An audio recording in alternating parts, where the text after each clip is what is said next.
Let me tell you something. This whole thing started about 2 years ago when I just hit my breaking point. I had to shut everything off. The constant ringing of my phone, the texts, the emails, the endless stream of people expecting your attention. It was too much. I couldn't take it anymore. So, I did the only thing that made sense at the time. I locked my phone in a drawer, cut myself off from the world, and went on a camping and hiking trip. A serious one. No distractions, no bullshit. Just me and the wild. I decided on the Appalachian Trail. Classic choice for me. But hey, I didn't want to hike in a group, didn't want a guide. I just wanted to be alone. I packed up, double-checked everything, and left at 9 a.m. The weather was perfect. Cool, crisp air, skies so clear.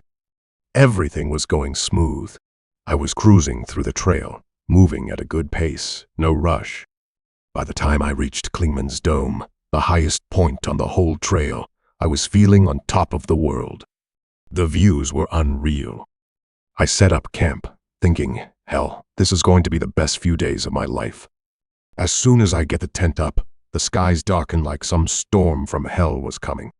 The wind picks up, the clouds roll in, and before I can even blink, the storm hits.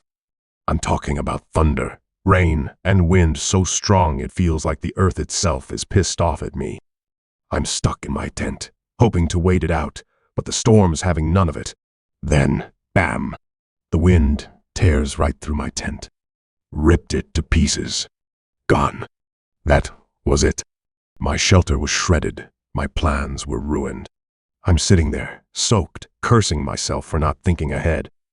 So, I stuffed what I could into my pack and decided to change the plan. Davenport Gap was 145 miles away, and I figured, why the hell not?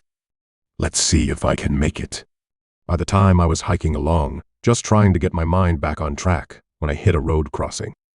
And out of nowhere, there's this guy, standing there like he's waiting for something. He looked rough. And I don't mean in a bin on the trail for days kind of way. I mean, this guy looked like he'd been through hell. His clothes were filthy, his backpack was torn, the straps barely holding it together. And his face? Jesus. He looked like he hadn't slept in a week. Naturally, I'm on alert.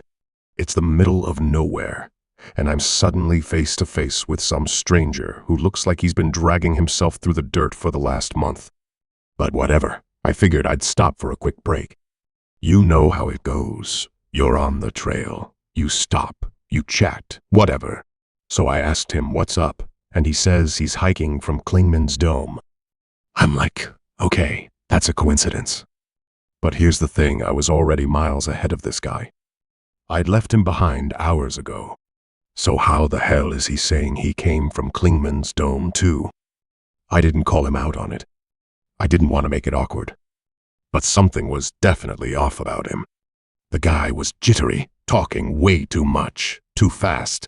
It wasn't the normal trail chatter you get when you meet someone new. He was pushing me with his questions, asking about my route, what I planned to do. I was getting antsy, feeling like I needed to bail, but I didn't want to seem rude. So I figured I'd just grab a quick drink, and then I'd get moving. We talked for a bit, and I decided to tell him I was heading to the next shelter for the night. But the moment I said it, he didn't take it well. He was too interested in my plans. It was like he was probing me, asking too many questions about where I was going, why I was out here alone, what I was doing. I felt my patience slipping. This wasn't a friendly, let's share some trail stories conversation. It was a little too personal, a little too invasive. I decided it was time to bail. So, I told him I'd be ahead of him. I said, I'm planning to stop at the next shelter. I needed to get away from this guy. But of course, he wasn't having it. He kept pushing to walk with me, even though I'd made it clear I was a few miles ahead and already planned my route. His insistence made my skin crawl. I put some distance between us and pushed forward. The rest of the day went fine. I got to the shelter, set up camp, made my dinner, and let out a sigh of relief. I had some time alone to clear my head again. But just as the sun started to dip, I hear footsteps. These were quick, hurried steps. I look up, and it's him. The same guy. He had somehow caught up with me. He didn't say hello or anything normal like that. He just sat down too close, way too close, and started talking. And I mean talking non-stop. Not even about anything that made sense. The conversation quickly turned from "where are you from?" to "what's your real reason for being out here?" And that's when I knew I had to get the hell out of there. I told him I was planning to hike on in the morning, that I'd see him down the trail. But in my head, I was already plotting my escape. This guy was one wrong move away from flipping, and I wasn't going to stick around to find out if that happened. Here's the thing, I couldn't trust him. I couldn't even give him the benefit of the doubt anymore. So I waited until it was dark, and I packed up. Quietly. I didn't make a sound. I left that shelter like a ghost, didn't even glance back. I moved as fast as I could, hoping I was out of his reach. And that's the last time I saw him. The rest of the trip went by without a hitch, but I won't lie, I couldn't shake the feeling that something had been off about him. It was like he had a plan. I finished the trip, but I didn't feel like I had really finished it. The whole experience was a reminder of just how dangerous isolation can be. It's not the weather, or the terrain, or even the wild animals you need to worry about. It's the people you meet out there. The ones who aren't like you, who don't have your best interests at heart. I wasn't ready for that. Not at all. Let me take you back to when this happened. It was an evening just like any other, or at least that's what I thought.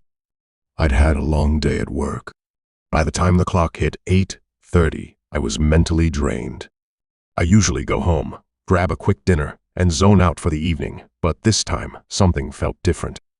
I needed a break, a way to clear my head, and I just couldn't face the same old routine.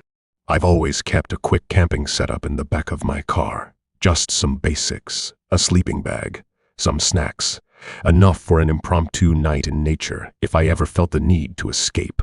So, on a whim, I turned off the main road and headed into the woods. I wasn't dressed for camping, you can say. I just wanted to find some peace. I wasn't even planning on staying out long, maybe a little fire, having dinner, then back to my car for the night. I figured I'd sleep in the car, get a few hours of rest, and head home in the morning. I gathered a few sticks for a fire and ventured deeper into the trees to find some better wood. That's when I first saw her. She came out of nowhere, this woman, probably in her 40s, dressed in worn, outdated clothes that looked like they hadn't seen a wash in days. At first, she just stared at me for a few moments, silent. But when she spoke, I froze. "That's not okay," she said, her voice sharp that looks aggressive. I didn't know what she meant. I looked around, but I didn't see anything that could be a problem. I shrugged it off, figuring she was just another oddball wandering the woods.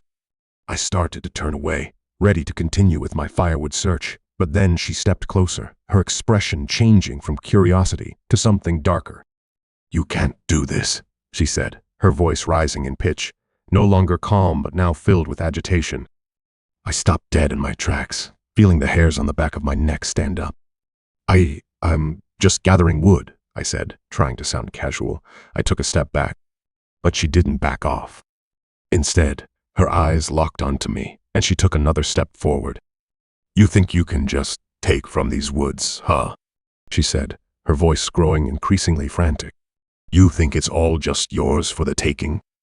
I was beginning to feel more uncomfortable by the second. "I'm not doing anything wrong," I said, trying to calm the situation. But she wasn't listening. "Because of you," she spat, her voice rising into a scream. "Because of you, my husband left me. My children left me. They're all gone because of you."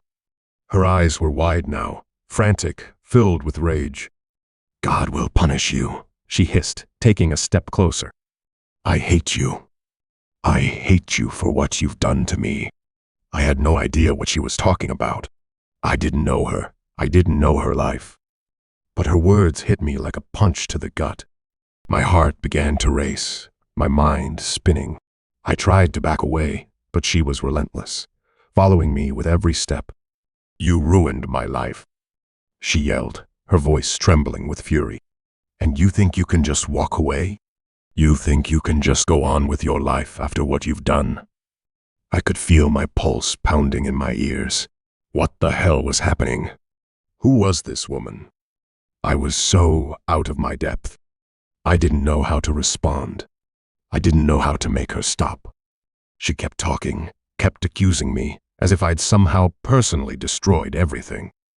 "You're a sinner. You'll pay for this," she continued, her voice growing more shrill. "God will punish you. You can't get away with this. You can't just ruin people's lives and walk away." She suddenly darted toward my car, and I felt a cold shiver run down my spine. She reached my car and started throwing things at it, bottles, trash, anything she could grab. She screamed and said, "You think you can leave? You think it's over? It's never over." I ran to my car, opened the door, and jumping inside. I slammed the car into drive and sped off. I didn't care where I was going, as long as it was away from her. The entire time I drove, her voice echoed in my mind. "God will punish you." I couldn't get it out of my head. It felt like her words were crawling under my skin, following me. By the time I made it home, it was around 3 a.m. That woman haunted me for weeks after that. I don't know if I'll ever truly understand what happened that night. That was a real fear, and I'll never forget it. My name is Shani, and yeah, what happened that night was absolutely terrifying. When you're 13 or 14, you don't really think the world can be as scary as it is. It all started like any other evening. My best friend, Maya, came over to my house in this small town, Blowing Rock, North Carolina. We did this all the time. Grab some chips, put on some music, and just wander around the neighborhood. It felt so safe, you know. The streets were quiet, and there was this park near my house, Moses H. Cone Memorial Park, where we'd always walk. We loved it there, especially at night. It felt like our own little escape. But that night, that goddamn night, something was different. We were walking through the open fields near the park, laughing about some dumb TikTok we'd seen earlier, when Maya suddenly nudged me. "Hey, do you see that guy?" she whispered. I looked up, and sure enough, there was this man in the distance. He had this strange limp, and the way he moved was off. At first, it seemed like he was just wandering around aimlessly. He'd take a few steps toward us, stop, turn away, then come closer again. It was weird, but we tried to shrug it off. "Maybe he's just drunk or something," I said, trying to sound like I wasn't already feeling uneasy. But then he started walking directly toward us. And not just walking, it was like he had this determination. Maya grabbed my arm. "Shani, let's go." "Yeah," I muttered, my heart already racing. We quickened our pace, trying not to look back, but I could feel it. You know that feeling when someone's eyes are boring into your back? Yeah, that. We glanced behind us, and holy shit, he was gaining on us. How the hell was he so fast with that limp? "What the hell is his deal?" Maya hissed, her voice shaking. "I don't know, but we need to get the hell out of here," I said, gripping her hand. That's when we broke into a run. The park was pitch black, and then there were the bats. Jesus Christ, the bats. They swooped down so close, but the real nightmare, that bastard was still following us. I could hear his uneven footsteps behind us, faster and faster. We burst out of the park and hit the road near the pub. For a split second, I thought we were safe. There were people around, lights, cars passing by. But no, when we glanced back, there he was. Still there. Still coming after us. "Oh my God, he's not stopping," Maya said, her voice barely more than a squeak. Shit, shit, shit, I muttered, panic setting in. We couldn't go home. No way were we leading this psycho to where we lived. So we veered toward the small shop at the corner. It was closed, but there was a stand outside. We ducked behind it, trying to catch our breath and hoping to God he wouldn't see us. I peeked out, and what I saw made my stomach drop. The man was at the crossroads, standing under the streetlight, looking around like a madman. His head whipped left, then right, then back again. He was searching for us. Fucking searching for us. Maya grabbed my arm, her nails digging into my skin. "Shani, what do we do?" "We wait until he's gone," I whispered. "Just stay quiet." We crouched there all mount around 40 minutes, watching him pace back and forth, muttering something we couldn't hear. Finally, he moved on, heading down a different street. We stayed frozen for a few more minutes, just to be sure. Then we bolted, took the longest, brightest route we could back to my house, hearts pounding the whole way. When we finally got inside, we locked every damn door and window. Maya was shaking, and I was trying to act like I wasn't about to break down too. We sat in my room, silent, just listening to make sure we hadn't been followed. That's when it really hit us, how close we'd come to what? We didn't even know. And that was the scariest part. The next day, we couldn't stop talking about it. Who was he? Why was he after us? What the hell would have happened if he caught us? We had no answers, just this overwhelming sense of unease that wouldn't go away. After that night, we stopped going to the park. Hell, we stopped going anywhere after dark. If Maya came over, we'd just stay in, watching movies or scrolling through our phones. Because you never know what some stranger's intentions might be, especially when you're two young girls alone at night. It happened in 2013 when I had just gotten married to a girl who was my college friend. We'd been camping together plenty of times before even overnight trips, so it wasn't new to us. We knew how to prepare for the outdoors and handle unexpected situations. But honestly, we never thought we'd have to worry about people. Not out there. Not in the middle of the Appalachian mountains. So, we packed up the car and headed out, eager for a weekend of fresh air and peace. The trail we picked wasn't exactly well known, which we liked. It meant fewer crowds and more quiet. The downside? No proper parking lot or trailhead. When we reached the area, we had to park our car on the edge of a rugged patch of ground. It wasn't ideal, but we'd done worse before. After grabbing our backpacks, we set out to find a spot to set up camp. The trail started off easy enough. It was about 10:30 in the morning, and we figured we had a few good hours before the midday heat kicked in. We wanted to find a spot by then, set up camp, and relax. About 2 miles in, we were feeling good. We were caught up in a lively conversation, laughing and talking about everything from our favorite camp recipes to that one time we got lost trying to find a waterfall. It wasn't until much later that we realized we hadn't been paying attention to anything else, not the sounds around us, not even our own footsteps. We never heard the signs that something, or someone, was there. We brushed it off. It's the woods, right? Could be anything, a squirrel, a bird, maybe even a fox. But the sound didn't stop. It followed us. Always a few steps behind. My wife nodded, but I could tell she was uneasy. Something wasn't right. As we retraced our steps, I glanced back and froze.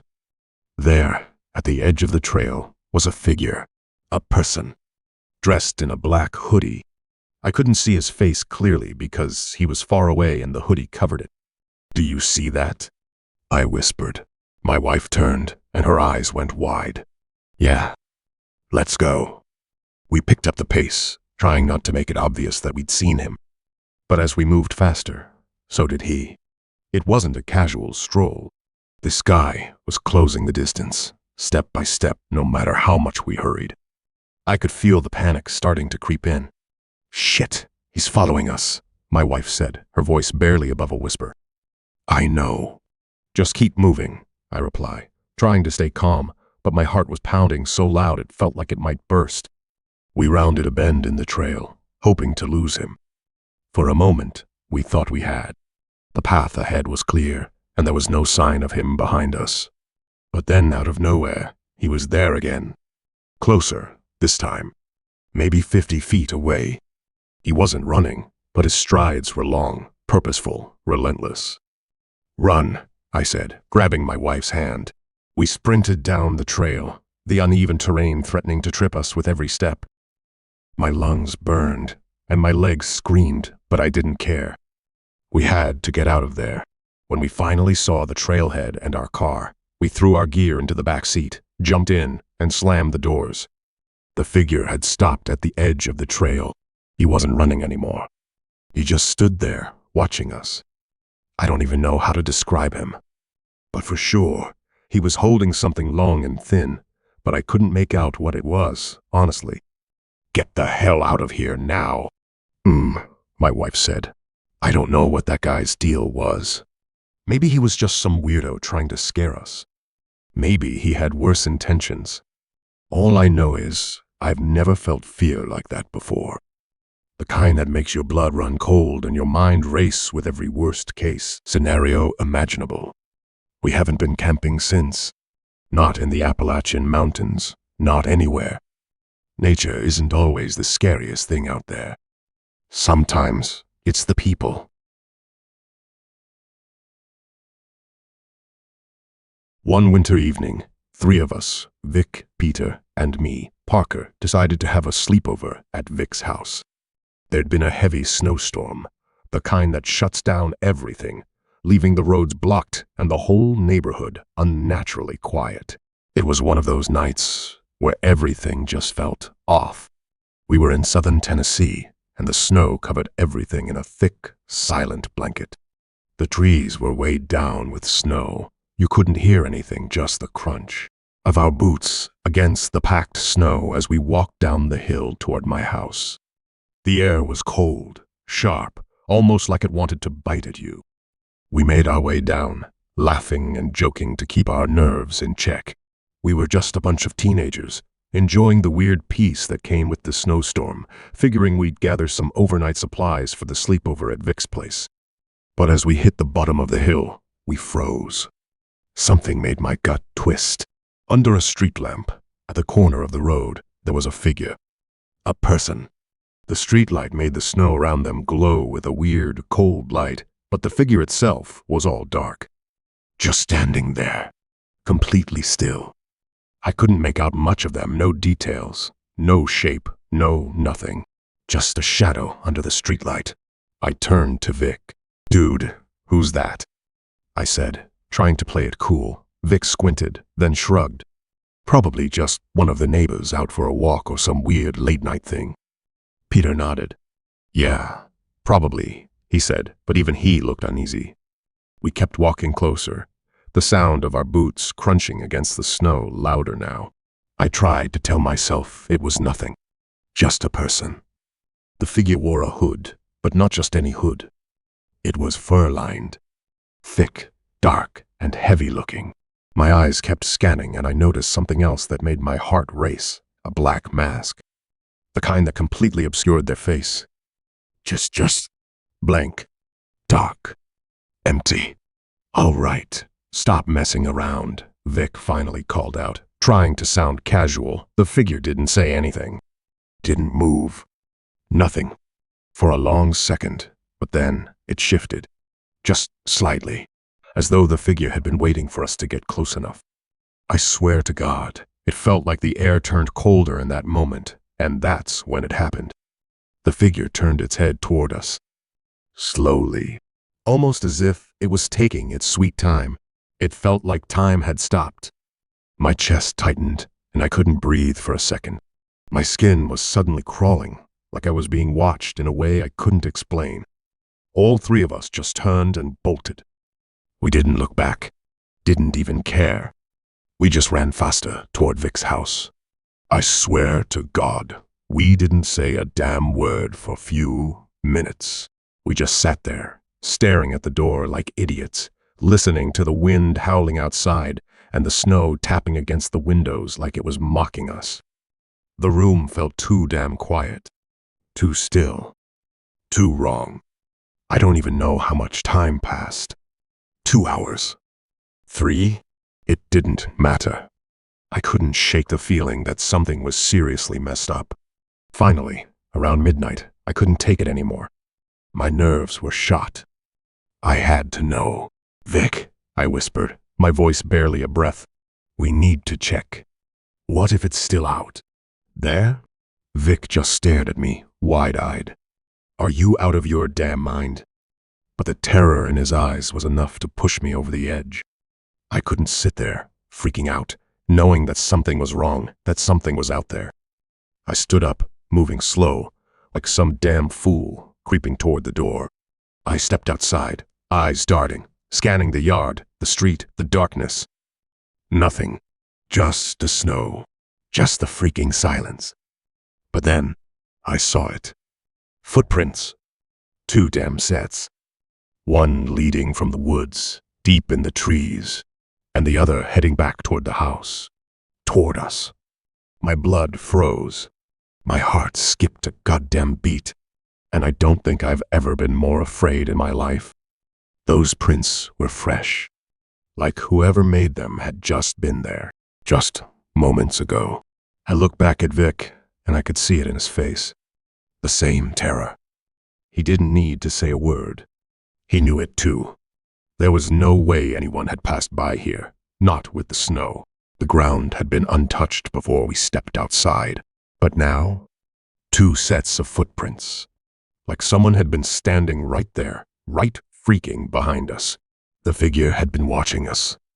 It was out there. We went back inside, bolted the door shut. We didn't sleep. Not a single damn one of us. The next morning, everything seemed normal. Too normal. The snow stopped, the streets were quiet, and we all stayed inside. For days, none of us met up again. We just stayed home, avoiding each other. Life returned to normal, but the question lingered, who was that damn figure? We never found like that man again, and the mystery remained unsolved who the hell he was.